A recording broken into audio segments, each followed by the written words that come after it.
तो वैसे तो यहाँ पर महाराष्ट्र का कानून बहुत सख्त है, हेलमेट चलाना अनिवार्य है, लेकिन आज क्लाउड को देखते हुए आज पुलिस डिपार्टमेंट भी ज़्यादा सख्ती नहीं कर रहा है लोगों पर, लेकिन हमें जो ट्रैफिक रूल्स है उसका पालन करना चाहिए। आज चूँकि हम पहली बार यहाँ पर आए हैं और जल्दी में निकले, तो आज हमने हेलमेट नहीं पहना हुआ है। तो आज हमारा जो सफ़र था बहुत ही अच्छा रहा। ये हमारी पत्नी भी है, तो इन्होंने भी कभी भीमा कोरेगांव नहीं देखा था। पुणे में ये थी, लेकिन इनको पता ही नहीं था कि भीमा कोरेगांव भी है। तो आज भीमा कोरेगांव आने के बाद हमको लगा कि आज हम बहुत अच्छी जगह आए हैं, और ये हर किसी को देखना चाहिए यहाँ पर प्रेरणा स्थल, क्योंकि अभी तक जो बताते हैं इतिहास लोगों का बताया जाता है, लेकिन महार कम्युनिटी का इतिहास कभी नहीं बताया जाता, क्योंकि महार कम्युनिटी जो है वो योद्धा कम्युनिटी थी। योद्धाओं का योद्धा इसमें काफ़ी थे और आक्रामक थी। तो अंग्रेज़ों को पता था कि जो महार कम्युनिटी के लोग हैं वो एक प्रकार से यहाँ पर अस्पृश्यता का की लड़ाई लड़ रहे हैं, आत्मसम्मान की लड़ाई लड़ रहे हैं, और उनको किसी भी प्रकार का मतलब किसी से सहयोग भी नहीं मिल रहा। जो पेशवा यहाँ हुआ करते थे, बाजीराव जो द्वितीय था, उन्होंने भी जो महार कम्युनिटी के लोगों को मतलब इतना छुआछूत और भेदभाव की उसमें बांध दिया था कि उनका जीना दुभर हो गया था।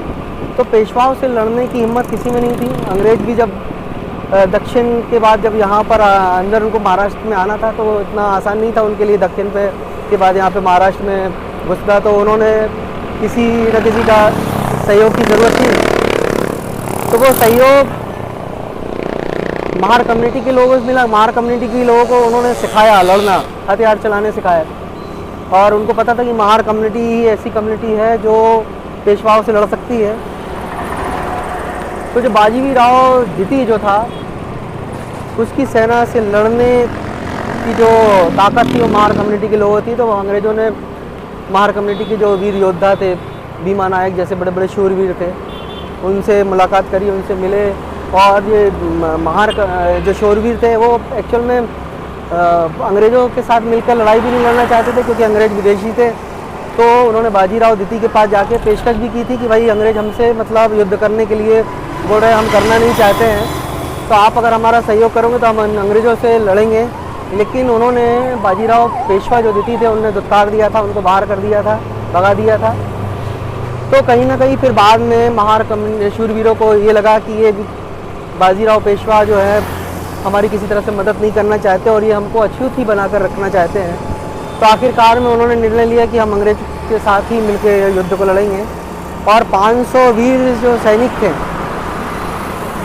उन्होंने अंग्रेज़ों के साथ मिलकर ये लड़ाई लड़ी, और 17 घंटे इतिहास बताता है कि 17 घंटे युद्ध चला। तो उसमें कई सैनिक यहाँ के मारे भी, शहीद भी हुए, और ये लड़ाई को जीता।